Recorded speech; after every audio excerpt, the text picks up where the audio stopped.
Guten Tag and bienvenidos, listeners, and welcome to Uber Cinco, the podcast game show where we deep dive top fives. I'm Brian Ernst, your host for today's festivities, and in the den today is Mitch Brakeman versus Nathan Hennenfint. Today, our contestants will reveal and defend their top 5 Cinderella stories. And no, they are not allowed to tell mine, as I am still in my first act. The boys will duke it out for the best underdog, rags to riches, and hard to believe stories of our time. For those of you that don't know the Cinderella story, here's a quick recap. A young white teen is settled with indentured servitude by her shitty family, and in a twist of events that gives off big she's all that vibes, some magic rats and an old lady ghost give her a makeover and send her out to entrap a man in ill-fitting shoes. In an odd turn of events, her carriage turns to bottom shelf dollar store pumpkin puree, which leads to a dude with a food fetish to touch every girl's bunion-laden feet in order to find his underage princess in a magical town where not a single 2 women share a size 7.5. Our first guest recently learned that pumpkin-flavored dog laxatives are cheaper at Aldi than at Dollar Tree. It's Mitch Brakeman. How are you? Hi there. Yeah, I actually have a trip planned today to go stock up on cans of pumpkin, so my little pumpkin can, stay smooth, if you will. So minus a point for humanizing an animal. Done. All right. Oh, crap. And his challenger is stuck between a rock and a hard place. He's won a lifetime supply of Coke Zero, but it's behind 2-inch thick cellophane that requires the world's sharpest knife to open it. It's Nathan Hennenfint. God, that's an impossible scenario. It'll stay there for time immemorial. And we're a bunch of dudes that like to get blown to the moon, that is. So if you are a loved one, is a fan, head on over to bizbear.biz to submit your suggestions. And if we indeed roll on the floor laughing like we're using AOL Instant Messenger, we may just use it on the show. Special thanks to Steve, Less is More, for submitting today's topic. And if you're new to the den, welcome, and let us wake you up with a quick rundown of the rules. Each player in the den has spent time with today's topic, arranging their top 5 answers in order of importance. Those answers have been submitted to the host, who will moderate the game, awarding points to the player with the most poignant answer. Starting with their number 5 choice, we will move up the ranks until we reach each of their top answers. But if both contestants happen to have the same answer on their list, well, we have an Uber stare-down. You will hear the official Uber Cinco siren, and both players must reveal their answer and what number they ranked their submission. An Uber stare-down is all or nothing, with one player earning 3 points. After all answers have been read, the host will reveal the final score. And as a reminder, don't forget to stick with us until the end of the show, where I, Brian Ernst, will give you my Fast 5 send-off, where I'll rattle off the definitive list of the top 5 failed store names that were too clever for their own good. Now, as host, I am entitled to institute a house rule for today's game. Off mic, I assigned each of you a catchphrase to work into today's show. 3 bonus points will be awarded to the player that guesses the other contestant's phrase. So please keep your ears attuned and take an extra hit of caffeine today, because not only do you have to sneak a phrase in, you have to be able to spot the others. Nathan, you won the pre-show IKEA furniture assembly with only 1 extra piece left over to Mitch's 16, so you, my master craftsman, will go first. You're number 5. Okay. All right, I started off with a fairly traditional sports Cinderella story. This would be the 2016 Leicester City FC Premier League champions. Leicester minus City a point. FC. Sports. Well, they were a. I'm gonna win you back, Brian. Okay. Because this is gonna bring another one of your favorite pastimes into the fold. So Leicester City was a sort of middling. Let's call them a provincial club, a smaller club. They were bought by a billionaire, which doesn't exactly make them sound like a Cinderella story, but eventually they worked their way up into the Premier League through the Football League system. And at the beginning of this season, the odds makers, who normally are pretty shrewd and don't leave much margin for error, but in this time they bungled it up, and they gave Leicester City FC 5,000 to 1 odds to win a 20-team league. And if you remember The Office, my favorite joke ever from the entire series of The Office was when Kevin said, If somebody gives you 10,000 to 1 odds, you take that bet. If John Mellencamp ever wins an Oscar, I am going to be a very rich man. And so these odds makers, 5,000 to 1 for Leicester City, and only a few people actually bet on them because it seems so insane. And one guy bet £50, and I think by March, the season ends in May. By March, he had the opportunity he could cash out. They were still in first place, and so he cashed out for £72,000. If he would have hung on to it and rode it out to the end, he would have had $250,000. There was another guy who had That's made correct. a $5 I did the quick math. That's an extra point. Wow. And so there was another guy. How much did he lose by cashing out early? Anyone? $178,000. Go. +1 to Mitch. Sorry. Quick math. Woo! All right, Nathan, continue. This is an educational podcast. There was another guy who had made a £5 bet, and he had cashed out like 60% of it, and he ended up making something like £20,000 overall. So anyways, these bookies had to pay out massively. So it's a heartwarming sports story, which, Brian, I know that doesn't necessarily tickle your fancy, but seeing the guys who run the gambling institutions get cleaned out, I know is something that warms your heart. For sure. So that is my number 5. Well, that is a great resolution to the story. And if they ever make a great rags to riches sports movie about this, I'm definitely going to watch it. So can I just say, you talk about this whole season and you don't once mention what sport they play or a player on the team. He said Premier League. How can that be 3 points? I didn't give any points yet. Yeah, but okay, all right. I'm just saying, didn't mention a single player, didn't mention anything, like some obstacles overcame. Didn't mention Jamie Vardy, the best Cinderella story on the whole team, and even better than the team itself, since he was not himself bought by a billionaire and infused with cash year after year. I'm just saying. Wow, you're getting very sensitive over your number 5, and you haven't even revealed it yet. It must not be good. This is the guy who was snoring when I started this, but he seems to be woken up now. So maybe we'll have a Cinderella story right here on this podcast. So, Mitch, you need to hit me with your number 5. Better than a Premier League story. Let's go.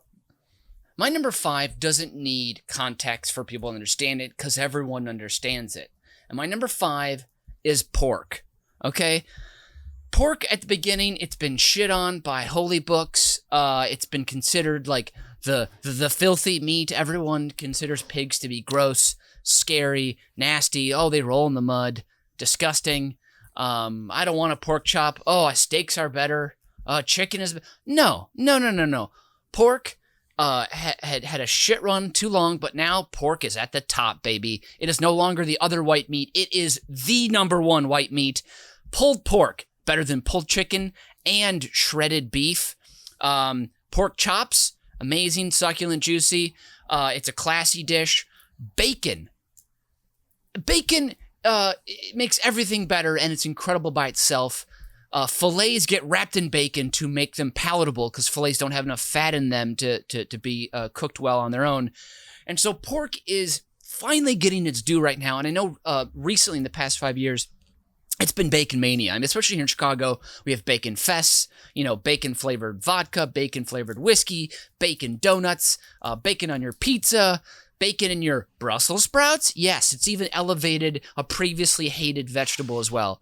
Pork has finally taken the pedestal, and we are admiring it as we should. Barbecue is finally starting to catch on more so in this country. Real quality barbecue, not just you cook a meat and throw some sauce on it that you buy at the store, but actually well prepared, pork butts roasted for 24 hours, pulled apart with love, mixed with a little vinegar, something like that.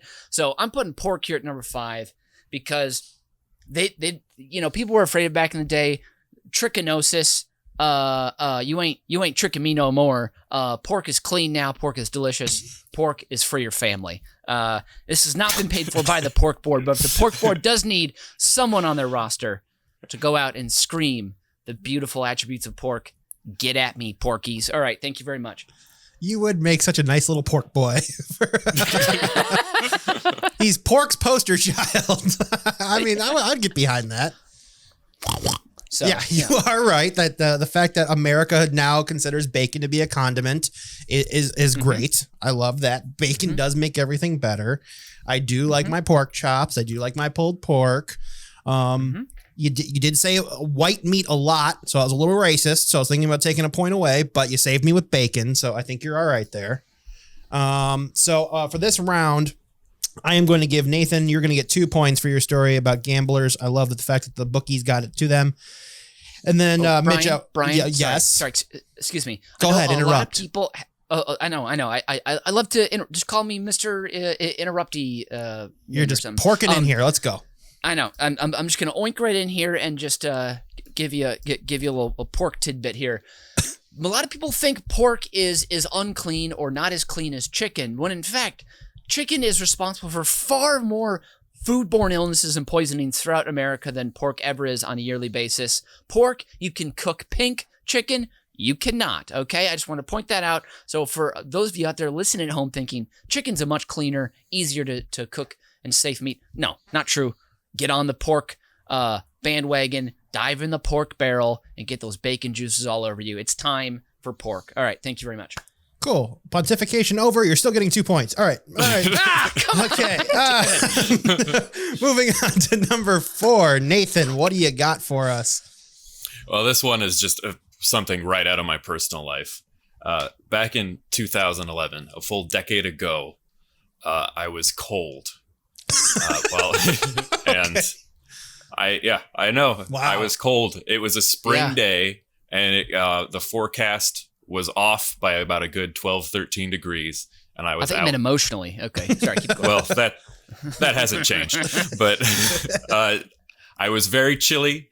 It was a blustery day, and I went to a Marshall's in order to warm up, and I got my number 4, my tattered gray and black Calvin Klein zip-up hoodie for $11. This bad boy had been rejected. I'm going to hold it up for those watching on YouTube. Here it is. Wow. You can see it's a little worse for the wear. Yeah, but she's hanging in there.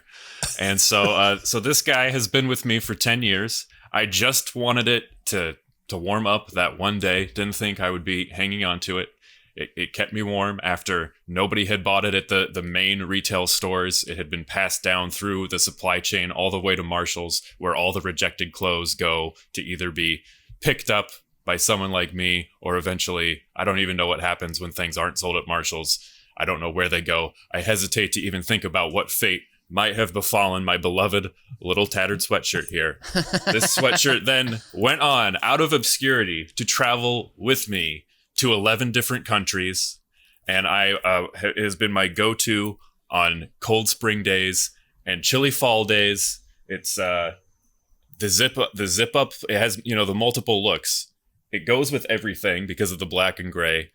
I can wear one of my many novelty T-shirts underneath to show which rock band I am supporting that day. I can zip it up. I can, if I want to look a little more formal as one can look in the tattered and gray and black sweatshirt. This thing will never leave my side. It is my most beloved article of clothing. It is just simple and beautiful, and it is it's my own personal Cinderella story right from my closet. Can you describe the lining to us? Is it like a little bit of like almost felty, if not a little microfibery? What do we got? What do we got clinging to Nathan's body? More of a microfiber. It's got a little bit of elasticity, which I think has helped with the longevity because it hasn't. There's no real tears. It's structurally still pretty sound. I think it's got another 10 years in it. I said felt when I meant fleece. Is it lined with a poker table, Nathan? Is what I'm trying to figure out. I was thinking about how uncomfortable felt would actually be. Fleece was the word I was looking for. So this is definitely not felt. Minus a point for me. But yeah, that's... Well, Nathan, it is now. I mean, right? This thing is it's one of those that gets even more comfortable as the years go by. I mean, I love a good zip up. I mean, a zip up hoodie is like my favorite thing, but they also make me feel bad when the zipper stops going up and gets a little tighter around the midsection. So I'm gonna have to work that into my scoring later and think about that. I've never had a zip-up hoodie. And I think they're crass pieces of clothing meant for ragamuffins who spend all their time at rock clubs, trying to score, marijuana cigarettes and little bottles of gin to drink and elevate their consciousness to listen to the rock and roll music or whatever. So, and so I don't know, to all you outside the law folks out there, take your whatever drugs you're doing, stick that in your pipe, smoke it, put your hoodie on, and check out, man. This coming from the guy that's got more wool sweaters than I know, does shrooms and watches those the are dude. classy. Come on. No, hold on. I do not wear a sweater. Okay, I have worn a sweater while I've been on shrooms before, but that's it. Okay, that's just not. You're not bringing. I'm not at rock and roll clubs. I'm not. Trying to do. I don't know where I'm going. No, you're pairing it with Nantucket red shorts and trying to go to a jazz lounge. So it's so different and cool. All right, go against this hooded sweaty with your number 4. What do you got? My number 4 is a beautiful American success Cinderella story, and that is the career of Gerald R. Ford. Born, let me get his real name correct here. Born Leslie Lynch King Jr. That's right. His father deserted him and his mother. They moved to Grand Rapids, Michigan, Christianity stronghold, I know now. His mother remarried, found a new man. That guy adopted little Leslie, renamed him Gerald R. Ford. So Jerry's got a new lease on life. Jerry's a try-hard. Jerry's pretty popular. Jerry gets to go to University of Michigan. He famously touts being voted team MVP his senior year. But it was just because all the actually good football players on the team, a lot of them were injured. So they voted him team MVP as like kind of a joke, as like, let's give the kid who tries real hard in practice, little attaboy. But they're kind of laughing at him. And the team, I think, was 500 or below that year. So really not that incredible of a achievement. And then he goes on to Yale Law School, where he gets rejected. And then rejected again, so he accepts a job as a PE teacher, and he teaches physical education classes, and eventually just hangs around long enough for like, all right, fine, you can come into law school. Goes on to be a lawyer for a bit, and goes into politics and everything. And then the precipice comes when it's, am I gonna become a national figure or am I not? And he gets selected. Who knows if he guaranteed old Tricky Dick a pardon? I wouldn't be surprised, but who knows? There's no paper trail. He becomes the new vice president for Nixon, knowing full well that he will also become president one day. And I think then people don't talk about it enough, but the crowning achievement, in my opinion, of old Jerry Ford is when he beats Reagan for the Republican nomination in 76? Who was it? 76. I think it was. 76. Yeah. And then goes on. Of course, he lost to Jimmy Carter. But imagine that. Jerry Ford, this driftwood filled with straw of a man, beats Ronald Reagan in a Republican, a party boom inside of an arena. Like, this isn't Democrat versus Republican. This is Republican versus Republican. So Jerry Ford rose to heights higher than he ever expected. And now I think his most impressive legacy points are his appearance on The Simpsons. He loves nachos, just like Homer. And also, let's be honest, his wife, Betty Ford, has had a much larger impact on alcoholics and addicts throughout our country for a much longer time than I think his presidency ever has. And I know I've probably mentioned it before, but you got to go to the Jerry Ford Presidential Museum in Grand Rapids, Michigan. It's a delight. There's so many grammatical errors throughout the exhibits. It's hilarious. You kind of think, like, did Jerry write all this before he left office? This was like his last couple of months was working on this project. If we weren't going to shit all over it, I would love to do a show from inside the Gerald R. Ford Museum. Well, I'm sure we could get great Wi-Fi reception in the DeVos Learning Center on the first floor of the museum. So another problematic feature of the Jerry Ford legacy. But yeah, Gerald Ford, I mean, the forehead, the receding hairline, the trips, the falls, but the man got to the peak somehow. And so, yeah, I tip my cap to Gerald R. Ford. So I love the fact that he was president and nobody ever voted for him. He's the only person that happened to, because he was appointed vice president. So he was, and then Nixon resigned. So literally 0 people ever cast a vote for him to be the president on a presidential ticket, and he still was the president.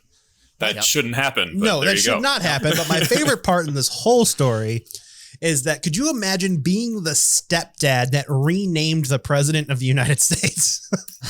Yeah. I picked that name and he got all the way to the top. I did that. I think that might be true for Clinton as well, if memory serves. I don't know. We need a quick history section of the podcast soon. Also, I just want to say, I don't know why, but the name Leslie Lynch King Jr. just sounds like the name of a guy who would try to assassinate a president but fail at it. Yeah. Like he's got the rifle out, but then Secret Service agents, see his dumb hat that he chose to wear to the parade that day, and that's been on the intel reports, and they stop him. I don't know why. That just sounds like one of those creep psychos in the 70s. That would go for that. So Jerry Ford. Go for it. I'm all for that. For this round, Nathan, you're going to get 2 points for your hoodie. I would have given you 3, but it reminded me that most of my hoodies don't fit me anymore, and that made me sad. Number 4 for Mitch. Deep down in my heart, there's no more fun name to say in a Ronald Reagan voice than taking the Gerald R. Ford Highway. And that is my favorite thing. So you're getting 3 points for this round, because how many road trips have we said that on? We've been on the Gerald R. Ford Highway. Nancy and I like this road. It reminds me of home. So we're going to move on to our number 3 here. Let's go snake round. Back to Mitch. What is your number 3? Yeah. My number 3 is a food product, and it is hard seltzer.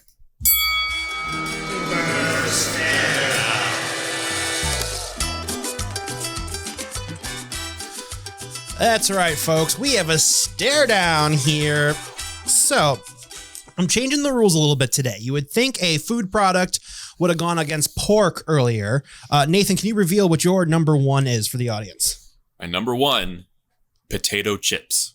All right. And the reason I have potato chips going against hard seltzer is they are both kind of either a snack or not necessary food. Pork is a food that you can just make for dinner. These are 2 things that have kind of a different kind of rise to them. So, Mitch, you said it first. Can you please defend hard seltzer for the audience? Sure. So hard seltzer was technically created in 2013, a brand called Spiked Seltzer out of Connecticut, but didn't really take hold. It wasn't until White Claw came steaming onto the scene, like 2018, 2019, things started to blow up. And now in 2019, I read the hard seltzer market is now up to $4.9 billion or something like that. It's growing by almost 20% every year over year, which is just crazy to me. The fact that something like that only 3 years ago was kind of no one really drank it, to now, like all my beer selection at my local grocery store is gone now. It's just all seltzers everywhere. Hard cider for a moment there thought, this is our chance. Let's get in there. That's gone. Cider's been pushed out. Seltzer is kind of here to stay now. You got White Claw, you got Truly, you got Bud Light makes a seltzer now. Coors makes the seltzer. Bon and Viv makes a seltzer. That's the official seltzer of the NFL, by the way. You've got Henry's Hard Soda. You've got Vizzy. You've got, you can go on and on. I think Corona makes a seltzer now too. There are so many brands that somebody I actually went to grade school with started a YouTube channel where all she does is only reviews hard seltzers. Wow. So there's a lot to choose from to defend your that's a ton. topic there. Yeah, that's a lot. And I've already ran into when I'm going to like get some alcohol, and I ask like people if I'm at a party or hanging out, say, you know, what do folks want? What can I get you?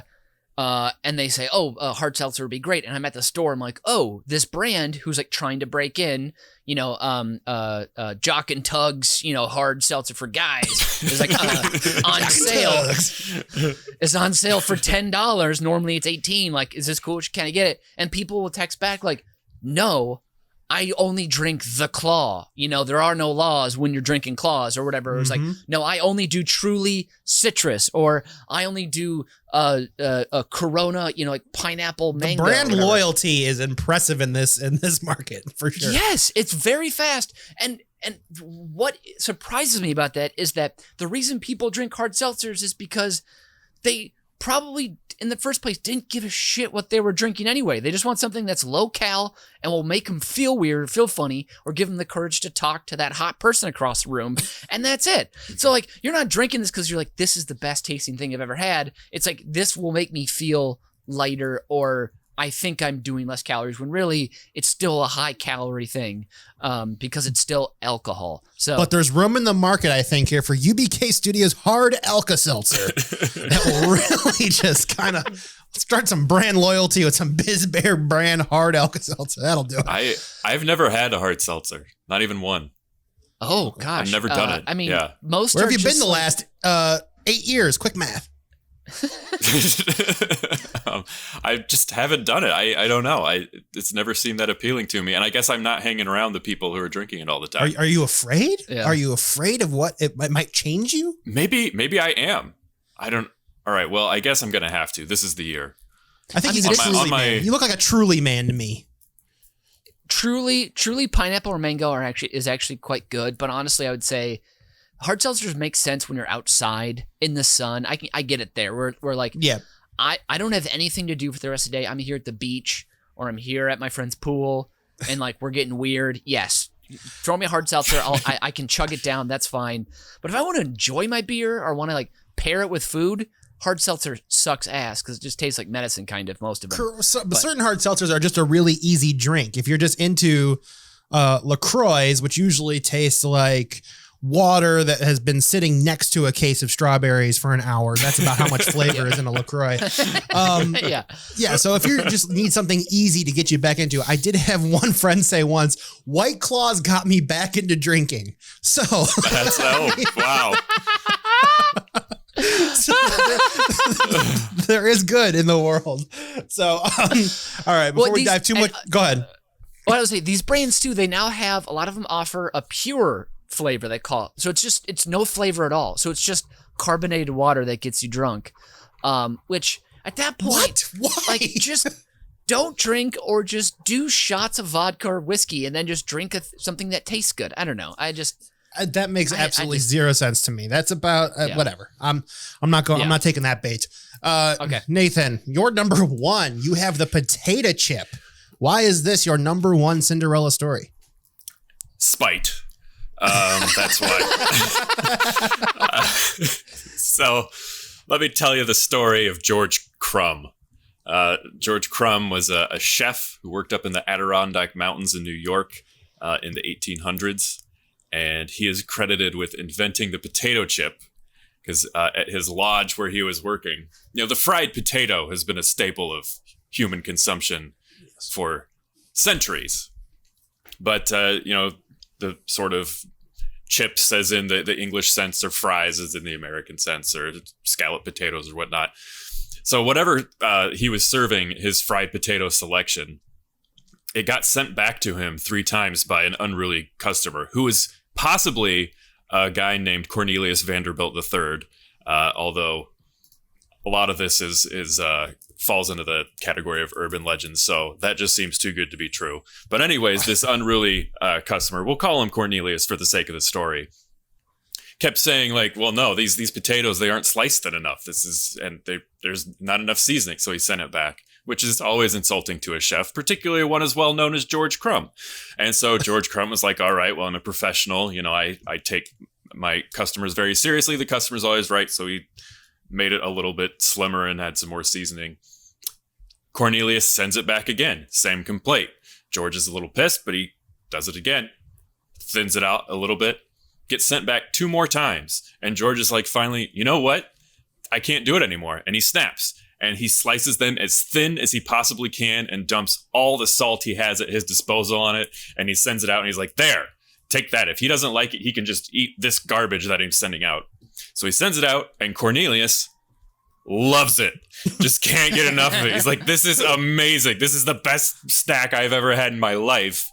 So George starts making them all the time. They're called like Saratoga chips. This was the first potato chip, and then of course something that good is going to have copycats, and then boom, the potato chip industry has formed the most popular and simple snack in 1,000 varieties. The perfect thing to serve at a party, chips and dip. Just put it out. Everybody's going to eat it. No bag of chips at a party is ever going to be unfinished, and they're the most ubiquitous snack worldwide now.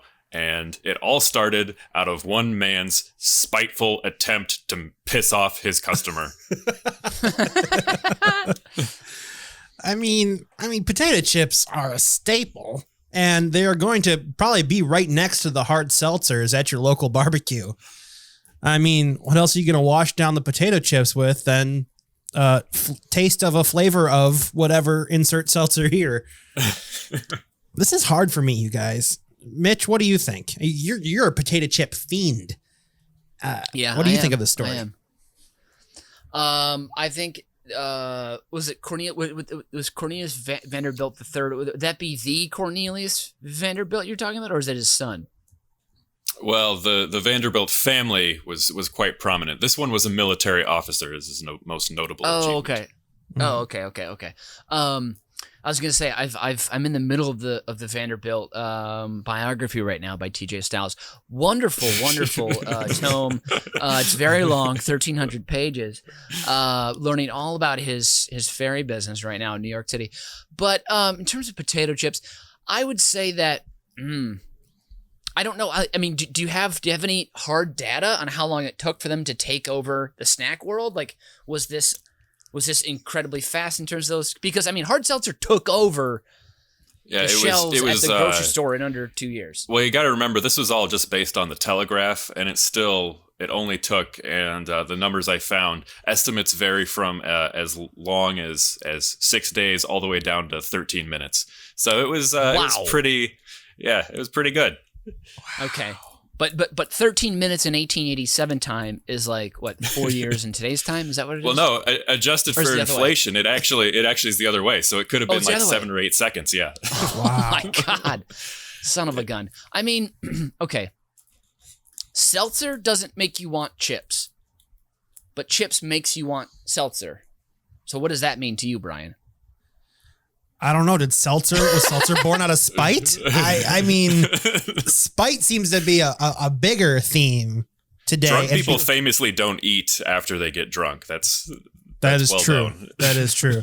But usually I like to make sure Mitch loses. So out of spite, Nathan, you're going to get 3 points for this. So definitely playing to the host today. All right, so that is the Uber stare down. We got 3, blah, blah, blah. Let's go. Kill you, Brian. That's fine. It's on record. This podcast is going to end next week. We're going to have a new third guy. Where are you going to find another white guy that does a podcast? Good luck. His name's going to be Ian Bernst. He's going to be way. He's not going to have any facial hair. Ian Brunst. Ian Brunst. Let's go back to Nathan. Let's get your number 3. What did you have here? My number 3. This is something that I don't know how it still exists or why it ever became a thing, and it's something I'm personally very much opposed to, but it has survived millennia for reasons which I don't understand. That is marathons. The event of a marathon, thousands of people running 26.2 miles for I don't know. It's like, it'll be literally thousands of people. Like 5 of them have a chance to win. Still, everybody else does this. Now let's go back to the beginning. The legend is that this guy named Philippides, I believe, he was the Greek messenger who ran from Marathon to Athens to warn them that a ship was coming, where the Persians were coming to the Greek capital, and the distance is 26.2 miles. He ran the whole way, announced his news to the powers that be, and then collapsed and died. And for some reason, this is something we celebrate and mimic. The guy died. Why would you try it a second time? It's like, somebody saw him collapse and thought, man, what a good way to spend a Saturday. And it's like a Greek Paul Revere, but it ends a lot sadder. And so somehow people kept doing this over the years, and now it's like there's a whole culture around it. People are so proud of it. They put the 26.2 sticker on their window. And I think just if we were to bring Philippides back today, and you drop him in the middle of the New York City Marathon, and he realized what was going on, he would just run around frantically like, no, it's a terrible idea. Don't do this. Just don't do it. And he would ask, have people died doing this? And be like, oh yeah, there's several documented deaths. People get hypothermia or heart attacks, and you can very much die. You're not the only one. So why would you keep doing it? It would just be such a slap in the face to know that you had so many copycats, and people spend months or years training to achieve what he did. And then they cross the finish line, and they have the nerve to not collapse and die. They actually spit in this guy's face and just go living their healthy lives and eating vegan pizzas or whatever it is that they eat that fuels them to be able to do this. I don't know. But anyways, out of a terrible tragedy and moment of heroism that never should have been duplicated, an entire culture and industry worldwide has no signs of slowing down. And I don't understand it, but there it is. It is kind of against all odds that marathons still exist. And I have always said to anybody who's ever said they had a runner's high, fuck you. No, I don't care. There's so many easier ways to get high. And 2, running is the dumbest human activity that hasn't been needed since we weren't on top of the food chain. As soon as we got spears, no one ever needed to run again. So running is dumb. We could have saved everyone's knees, and all these people that are either running with shit down their leg because they're on their last mile. Like, why is that an achievement? You could have just stopped and gone to the bathroom if you weren't running a stupid 26.2 mile fucking run. I would love to, next time somebody says that they love the runner's high, that, oh, you like the runner's high? You are going to love drugs. Let me go get you some drugs. This is going to be just the thing for you. Like, I've actually experienced a runner's high once, and it was incredible. It felt really amazing. But at the end of the run, it was only a 5-mile run. Did it in just under 30 minutes with my friend who was an actual runner, and I just was kind of a casual. I've never felt worse for longer from physical exertion. Exactly. I laid in his front yard and moaned for like an hour straight. It was so much pain. Yeah. The bane of my entire existence was the school mile run. Even when I was a healthier child and could actually run, nobody looked forward to it. It was like, I don't want to be embarrassed by the kids who enjoy running. 2, I'm going to be fucking sweating bullets because I have gym 3rd period. So now I have to be covered in sweat all the way to the end of the day. And 3, why does this matter? Who says we have to do this at school? And I remember just being like, I could walk a mile in 15 minutes and still get a better grade than most of these kids. So boom, done. Why do I need this? The mile fired me up. The mile is a great time to flirt during school. I don't know why you didn't realize that. You slowly jog, you chat people up. Great time to flirt. Also, did your school have showers? You could have showered after the mile.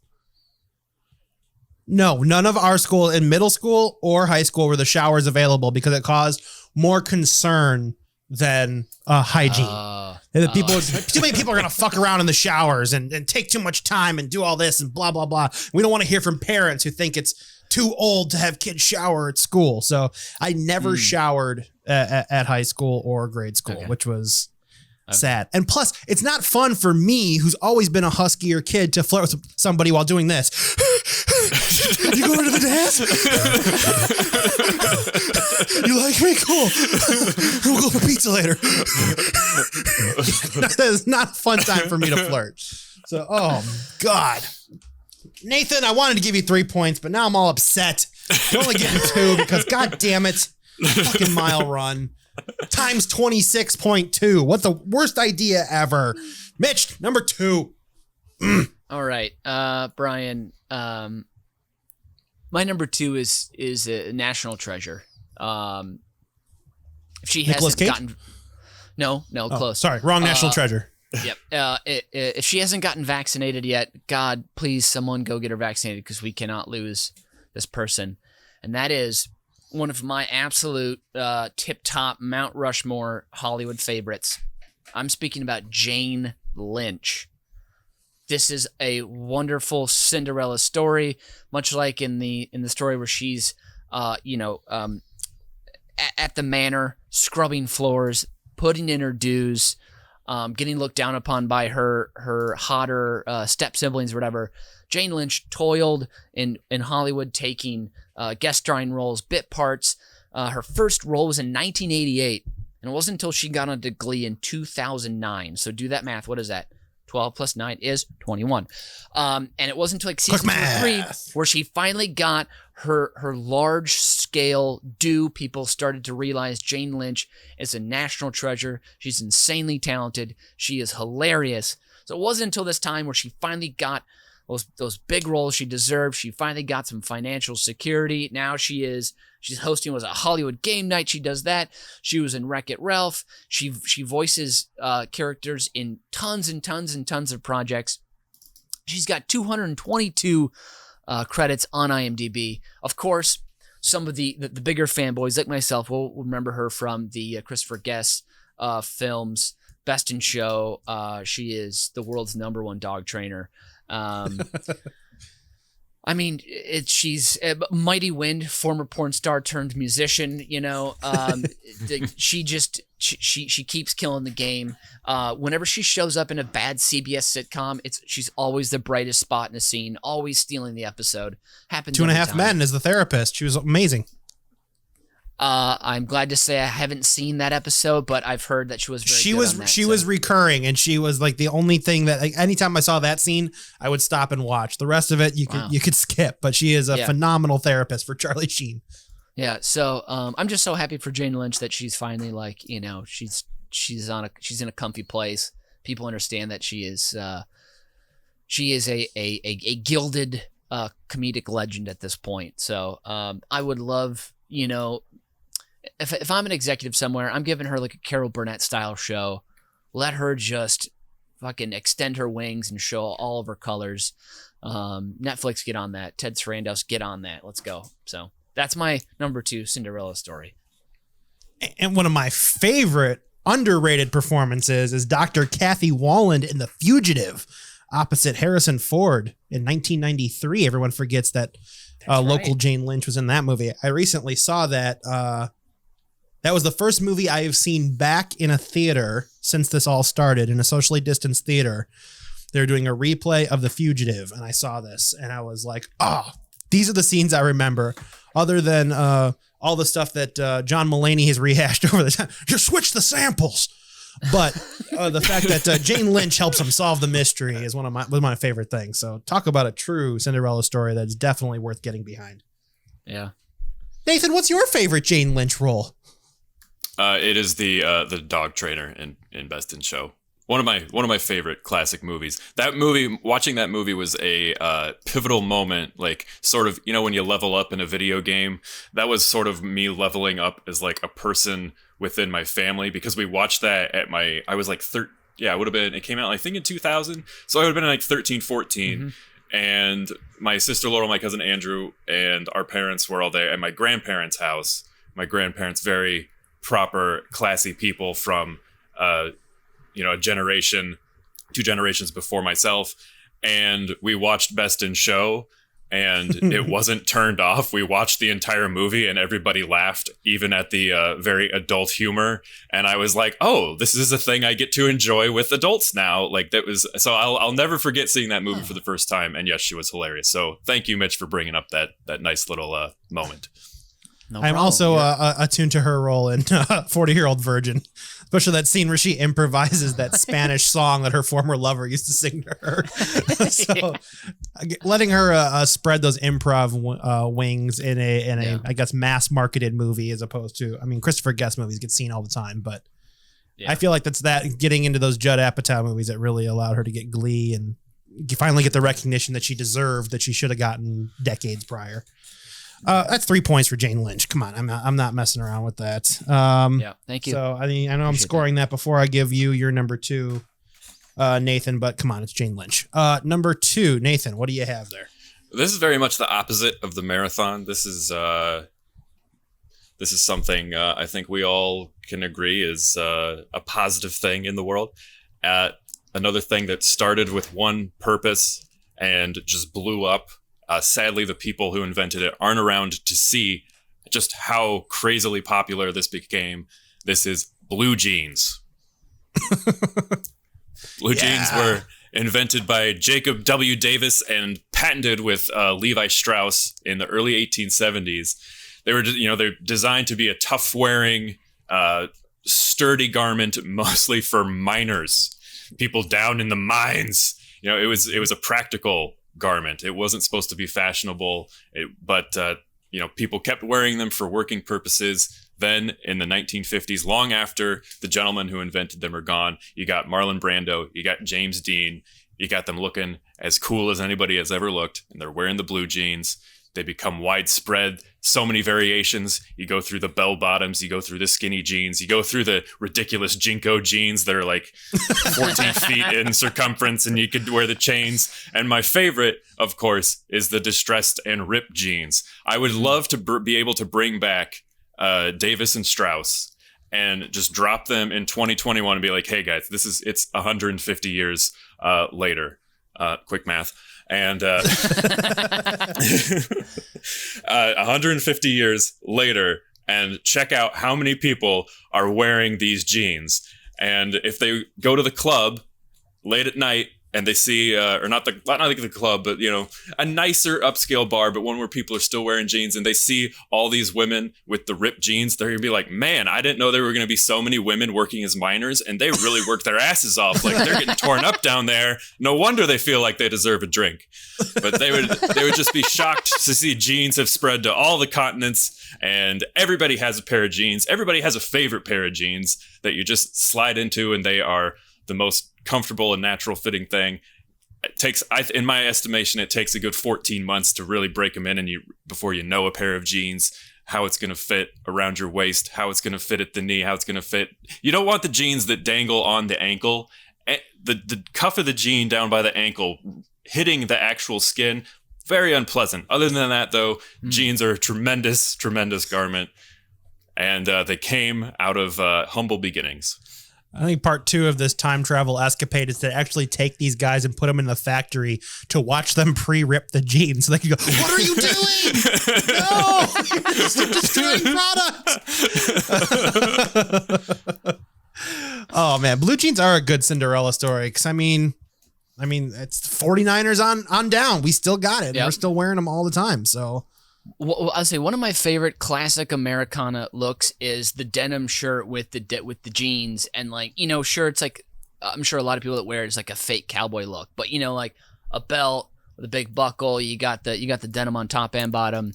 I think Paul Newman was famous for rocking that look every now and again back in the day.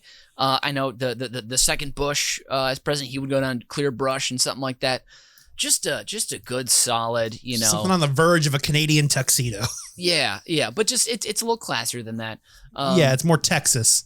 Yeah. My favorite jeans currently, Muggsy. It's a local Chicago brand. Their slogan is "Free Your Balls." They've got a little extra fabric in the trunk area to help breathe for your guys. They're incredible. They feel like a pair of sweatpants. They're so great. So. And I got a beef to pull with Muggsy. They don't make them big enough for men like me. So I can't What even are you talking shop about? there if I want to. Oh, I'm sorry.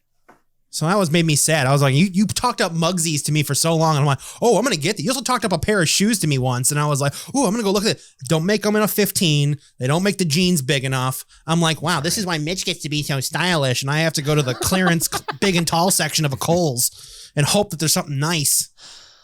Wow, My life's tough. I didn't know you had.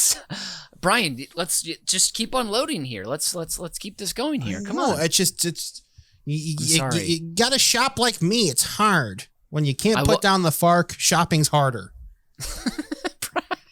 It's true. It is true. Yeah. Okay. It's So I'm true. sorry. I'm sorry. I won't ever suggest more cool clothes to you. I won't ever do it again. I'm sorry. I apologize. Let's move It's on. not your fault. It's not your fault. Goodwill hunting you later. So blue jeans, I think, are definitely going to get 3 points as well. I love blue jeans. We've already heard Nathan's number one, which was the potato chip. So now we have to go back to Mitchell for your number one Cinderella story. What do you got? Also, I won the stare down, right? The hard seltzer. I won that one, right? No, potato chips won. I because thought of I spite. did. No, I thought the hard seltzer one. Oh, okay. Are you sure? I thought you said hard seltzer one. Okay. Are you sure? You want to check your notes? This is the most feeble attempt to retrocon 3 points. Okay, fine. All right. Well, My notes are written in pen, so there's no erases here. So I'm pretty sure it's clear.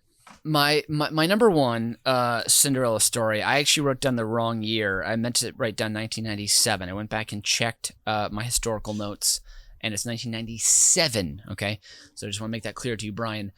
So yeah, Got it. so my number one Cinderella story is the 1997 Dunning Little League A champs. That was my team, the Lowell Rangers. This was an incredible story. We were winless during the regular season. So think like probably 0-10 or 0-12 or 0-8 or 0-6. I don't remember exactly how many games we played, but we're 10-year-olds out there throwing, pitching, swinging, missing, hitting, rarely, if ever, getting a ground ball and getting it over to first successfully, but every now and again. I played shortstop and I pitched. Those are my two positions. I was one of the few kids, I'm proud to say, that was able to field grounders and throw it somewhat accurately, thus the pitching. But we got in the playoffs, and I'm assuming we were probably, because I don't remember everyone on the opposite team rosters every round, but I'm assuming there were probably a couple kids like that were on vacation or something like that. That's why we were able to storm through the playoffs. But we won 4 straight games. We believed in ourselves finally. It was me. It was Jonathan, who was the other pitcher. He was famous because he wasn't afraid to get dirty. He would just like fall in the dirt, roll around. His mom didn't wash his uniform very often, so he was like the dirty kid. But he was also very good at pitching. We had Freddie. Freddie was the X factor. He was the wild card. He was by far the best athlete on the team. But some days he would show up. I'm assuming like he just, didn't have a great childhood. Sometimes he would just be really mean. He threw a bat at the coach once. So some days Freddie would just like not care and just swing, like literally close his eyes and just swing and strike out as quickly as possible and go sit down and drink Gatorade. Or some days he'd like hit a home run and get like doubles and triples and totally kick butt. And we stormed through the playoffs. Our coach, Paul Gleason, my favorite coach I've ever had throughout any sport I ever played throughout my entire childhood.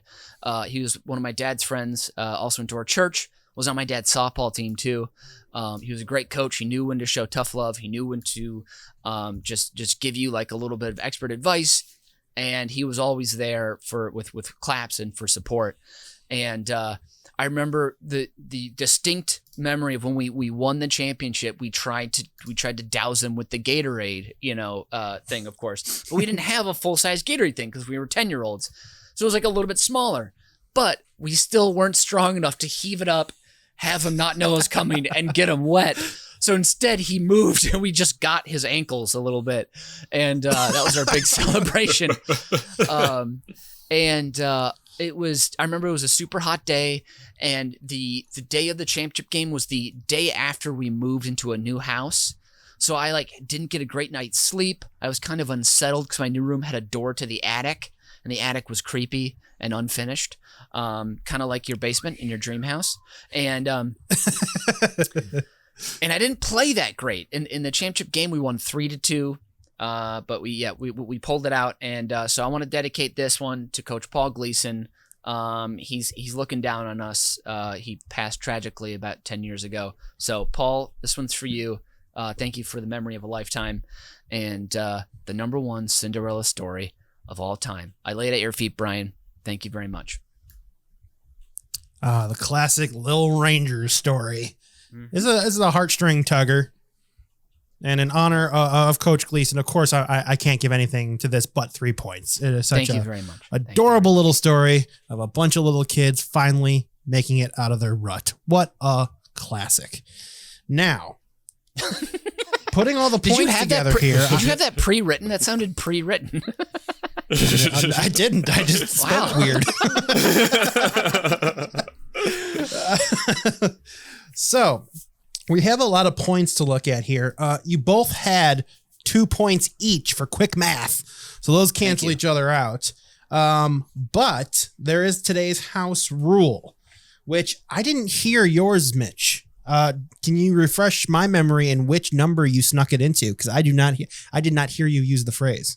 Oh yeah, when I was talking about Nathan's gross little alley ruffian Zip-Up, and at the rock club, I said, whatever drugs you and your friends are doing, stick that in your pipes, smoke it, and then go listen to your music or whatever. So okay, well now you just gave it away, so now Nathan can guess. What was Mitch's phrase that he had to say? Just stick it in your pipe and smoke it. Correct, Nathan. You get to 3 points. I didn't ask. Mitch just revealed it. Mitch, do you want to guess what Nathan's was? I'm gonna guess his was, boy. I'm gonna guess. You know what? Actually, I have no idea. I thought I was listening. I wasn't listening close enough. I have no idea what it was. He said it was number 5. Go for it. I got it out of the way really early. I said they bungled it up when the odds makers bungled it up and gave 5,001 odds. Damn it. I got it out of the way quickly. It was just weighing too much on me. It was making me nervous. It was giving me anxiety. I just had to get rid of it. Well, this was a failed experiment in house rules.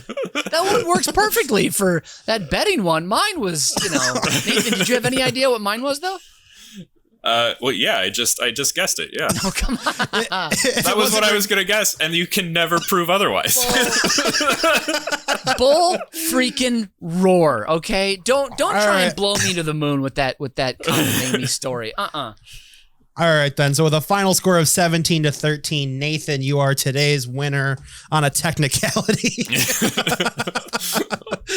But the math checks out. I'm sorry. Oh wait, no. My favorite way to win. On. If he hadn't gotten 3 points, he still would have won 14-13.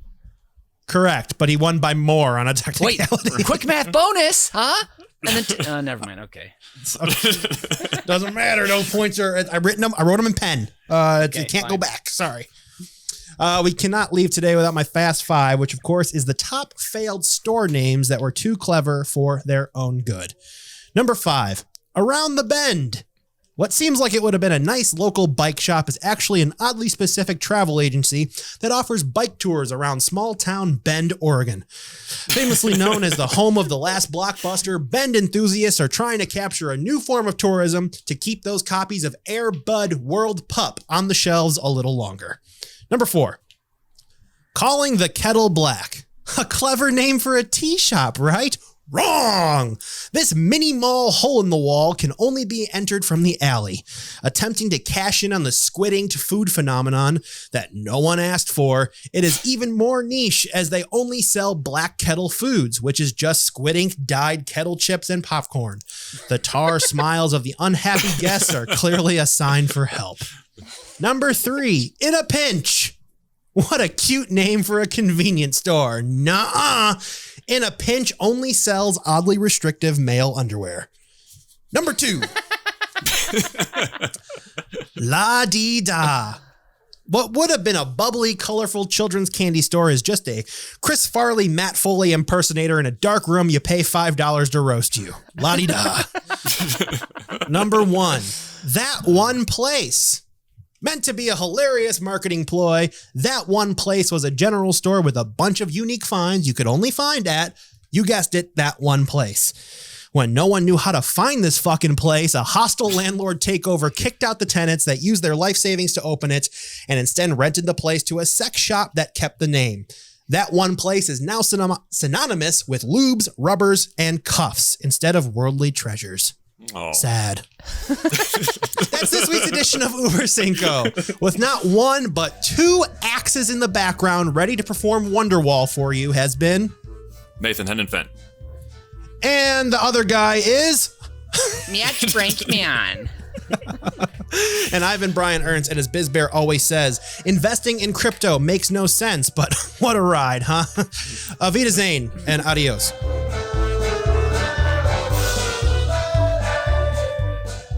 You've just listened to Uber Cinco, a production of UBK Studios. Subscribe to the show on Apple Podcasts, Spotify, Stitcher, or wherever you get your fine podcasts from. If you like what you hear and want to support the show, please visit our Patreon site at patreon.com/UBKstudios. Every little bit helps us keep the lights on and the bill collectors at bay. Keep tabs on us on all the social media at UBK Studios, and most importantly, subscribe to our YouTube channel so you can see that we really are just a bunch of good Midwestern boys.